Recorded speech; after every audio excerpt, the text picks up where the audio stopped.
বন্ধুরা সবাইকে আসসালামু আলাইকুম। আশা করি সবাই ভালো আছেন। আজকে আপনাদের সামনে উপস্থিত হয়েছি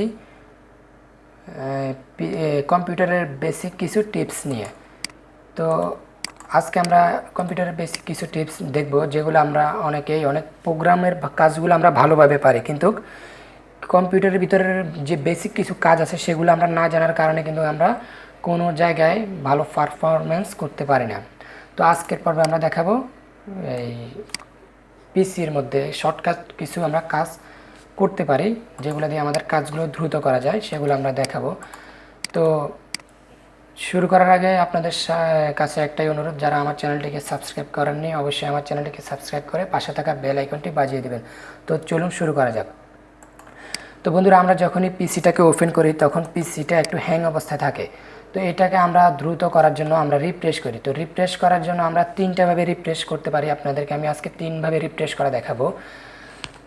একটা হচ্ছে আমরা রাইট বাটন ক্লিক করে রিফ্রেশে দিলেই রিফ্রেশ হবে, প্রথম নাম্বার এটা। আরেকটা হচ্ছে আমরা এই যে স্টার্ট বাটনে ক্লিক করে আমরা রানে ক্লিক করব। তো বন্ধুরা, যাদের কম্পিউটারে রান অপশনটা নেই তারা রান অপশনটা নিয়ে আসবেন। এই যে আপনি এই অংশটুকুর যে কোনো একটা জায়গায় রাইট বাটন ক্লিক করে প্রপার্টিজে ক্লিক করবেন। প্রপার্টিজে ক্লিক করে চলে যাবেন কাস্টমাইজে ক্লিক করে দেখুন নিচের দিকে আপনি রান অপশনটা পেয়ে যাবেন। এই যে রান কমান্ড, এইটাতে যদি টিকমার্ক থাকে তাহলে আপনার এইখানে এটা শো করবে, আর যদি টিকমার্ক না থাকে শো করবে না, তাহলে টিকমার্ক দিয়ে এটাকে এখানে নিয়ে আসবেন। তো এই রানটার মাধ্যমে আমরা কম্পিউটারকে রিফ্রেশ করতে পারবো, যেখানে এখানে রিফ্রেশ দিলে একবার হবে, আর আপনি যদি এই রান অপশনটার মাধ্যমে রিফ্রেশ করেন তাহলে আপনার এখানে 50 বার দেওয়ার সমান রিফ্রেশ হয়ে যাবে। তো এটা শুধুমাত্র কী করবেন, রানে ক্লিক করবেন। একটা জিনিস এখানে লক্ষ্য রাখবেন, আপনার এই যে এখানে একটা লেখা লিখতে হয়, তো লেখাটা আমার এখানে লিখে আছে TREE, এই লেখাটা এখানে থাকতে হবে। যদি অন্য কোনো লেখা থাকে তাহলে কিন্তু 50 বারের সমান রিফ্রেশটা হবে না। অবশ্যই ট্রি লেখা থাকা অবস্থায় ওকে দিতে হবে। এই যে এখন কিন্তু 50 বারের মতো রিফ্রেশ হয়ে গেছে। আরেকটা নিয়ম এখন আপনাদেরকে দেখাবো, যেটার মাধ্যমে আমরা 100 বার রিফ্রেশ করার মতো কাজ হয়ে যাবে একটা মাত্র ক্লিকে। সেটার জন্য আমরা কী করবো, এই যে নিচের যে টাস্ক বার আছে এটার মধ্যে আমরা রাইট বাটন ক্লিক করে টাস্ক ম্যানেজারে ক্লিক করব। ক্লিক করার পরে যে ফাইলে চলে যাব, ফাইল থেকে নিউ টাস্ক রানে ক্লিক করে সেম এখানেও ট্রি লেখা থাকতে হবে। ট্রি লেখা থাকা অবস্থায় আমরা ওকে দিব। এই যে এখন 100 বারের সমান কিন্তু রিফ্রেশ করা হয়ে গেছে। এরপর আমরা দেখুন এই যে রাইট বাটন ক্লিক করে ভিউতে থাকা অবস্থায় এখানে কি তিনটা অপশন আছে, স্মল, মিডিয়াম, লার্জ। এই যে আমাদের ডেস্কটপ এরিয়ার মধ্যে যে ফোল্ডার বা ফাইলগুলো আছে এগুলো আমরা তিনটাভাবে রাখতে পারবো। এখন আছে স্মল বা আমরা মিডিয়াম অবস্থায় রাখতে পারবো। যে আমি মিডিয়ামে টিক দিলাম, একটু বড় হয়ে গেছে। চাইলে আমরা আরও বড় করতে পারবো, লার্জ, সবচেয়ে বড়, এর থেকে বড় আর হবে না। তো আমরা আবার স্মলে নিয়ে চলে যাই। হ্যাঁ, এরপর আমরা দেখব হচ্ছে শর্ট। তো শর্ট এটা আপনারা দিয়ে দেখবেন, এখানে হচ্ছে নেম, মানে আপনার নেম অনুযায়ী স্পেলিং অনুযায়ী ABC অনুযায়ী আপনার এখানে সিরিয়ালগুলো থাকবে। একটা হচ্ছে সাইজ অনুযায়ী থাকবে, যে সাইজ ফাইলের সাইজ বড় সেটা আগে থাকবে। এরপর হচ্ছে টাইম, যেটা ফোল্ডারটা আগে সেভ করা হচ্ছে সেটা আগে থাকবে। এটা হচ্ছে ডেট, যে ডেট আগে সেভ করেছে ওই ডেটটা আগে থাকবে। এরপরে রিফ্রেশ তো একটু আগে বললাম। এরপর হচ্ছে নিউ ডেস্কটপ ব্যাকগ্রাউন্ড, মানে এটাতে ক্লিক করলে আমি পরে আর একটা ব্যাকগ্রাউন্ড পেয়ে যাবো। এই যে দেখুন অন্য একটা ব্যাকগ্রাউন্ড চলে আসছে। এরপরে হচ্ছে এই দুইটা প্রয়োজন নয়। এরপর হচ্ছে নিউতে যাওয়ার পরে এই যে এটা অনেক ক্ষেত্রে প্রয়োজন পড়ে। অনেকজনে অনেক কাজ পারে, কিন্তু ডেস্কটপে একটা ফোল্ডার ক্রিয়েট করতে বললে কিন্তু সেটা আর পারে না। তো এটা কী করবো, আমরা রাইট বাটন ক্লিক করে ফোল্ডারে চলে যাব। এই যে একটা ফোল্ডার চলে আসছে, আপনি এখানে যে কোনো নাম দিয়ে বাইরে ক্লিক করলে একটা ফোল্ডার ক্রিয়েট হয়ে গেল। আবার এটা আমরা সিলেক্ট করে চাইলে ডিলিট কি চেপে এন্টার দিলেই ডিলিট করতে পারবো।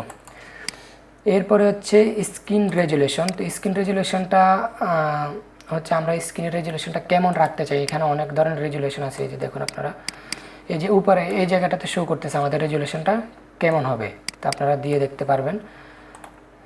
তো এটা আমি করে দেখালাম না, তাহলে আমি এখন স্ক্রিনটা যদি উলট পালট হয়ে যায় আপনাদেরকে সুন্দরভাবে ওইটা বোঝাতে পারবো না।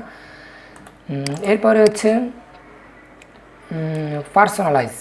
পার্সোনালাইজটা হচ্ছে আমরা যখন ব্যাকগ্রাউন্ড চেঞ্জ করতে চাই তখন আমরা পার্সোনালাইজে ক্লিক করে দেখুন এখান থেকে আপনি যেই ব্যাকগ্রাউন্ডটা ডেস্কটপের মধ্যে দিতে চান সেইখান থেকে শুধুমাত্র টিক দিয়ে দিলে ব্যাকগ্রাউন্ডে এটা সেট হয়ে যাবে। দেখুন সেট হয়ে গেছে। তো বন্ধুরা এখানে আমি একটা জিনিস আপনাদেরকে দেখাইনি, সেটা হচ্ছে এই যে দেখুন auto arrange icon. Auto arrange আইকনটা হচ্ছে দেখুন এই যে আমার এখানে কতগুলো ফাইল আছে, অ্যাপ আছে এবং কি অনেকগুলো ফোল্ডার আছে। তো দেখুন এগুলো কিন্তু এলোমেলোভাবে সাজানো। তো এইগুলো আমরা একটা ক্লিকে সবগুলো সাজিয়ে ফেলতে পারবো। সেটার জন্য আমাদেরকে কী করতে হবে, শুধুমাত্র আমরা শর্ট বাই থেকে ভিউ থেকে আমরা শুধুমাত্র অটো অ্যারেঞ্জ আইকনে টিক মার্ক দিয়ে দেবো। দেখুন সবগুলো অটোভাবে আপনাদেরকে সাজিয়ে দেবে। এখন আপনি চাইলেও এগুলাকে আর এলোমেলো করতে পারবেন না। দেখুন যেহেতু আমাদের অটো অ্যারেঞ্জে টিক মার্ক দেওয়া আছে, আপনি চাইলে এগুলোকে আর অটো এলোমেলো করতে পারবেন না। টিক মার্কটা উঠিয়ে দিয়ে আবার চাইলে এলোমেলো করতে পারবেন। এরপর হচ্ছে এটা গুরুত্বপূর্ণ, সেটা হচ্ছে এই যে দেখুন আমাদের এখানে যে এই যে ডেস্কটপ এরিয়ার মধ্যে যে ফাইলগুলো আপনারা দেখতে পারতেছেন, এগুলো আমরা চাইলে হাইড করে ফেলতে পারবো।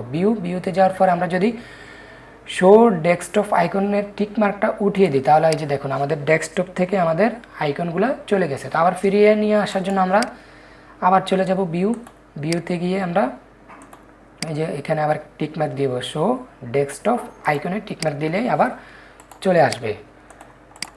তো বন্ধুরা এই কাজগুলো কিন্তু অনেক গুরুত্বপূর্ণ। অনেকজনে কিন্তু প্রোগ্রামগুলো ভালোভাবে জানে না, প্রোগ্রামগুলো ভালোভাবে জানে কিন্তু এই বেসিক কাজগুলো না জানার কারণে কিন্তু অনেক সমস্যার সম্মুখীন হয়। তো আশা করি আপনাদেরকে আমি বোঝাতে পেরেছি। আর যদি কোথাও বুঝতে সমস্যা থেকে থাকে অবশ্যই আমাকে কমেন্ট বক্সে কমেন্ট করে জানাবেন, আমি আপনাদেরকে রিপ্লাই দেওয়ার চেষ্টা করব। তো বন্ধুরা আপনাদের কাছে যদি আজকের টিউটোরিয়ালটি একটু ভালো লেগে থাকে তাহলে অবশ্যই আমার চ্যানেলটিকে সাবস্ক্রাইব করে পাশে থাকবেন। আজকে এই পর্যন্তই, সামনে আসবো নতুন করে টিউটোরিয়াল নিয়ে। সে পর্যন্ত সবাই ভালো থাকবেন। আল্লাহ হাফেজ।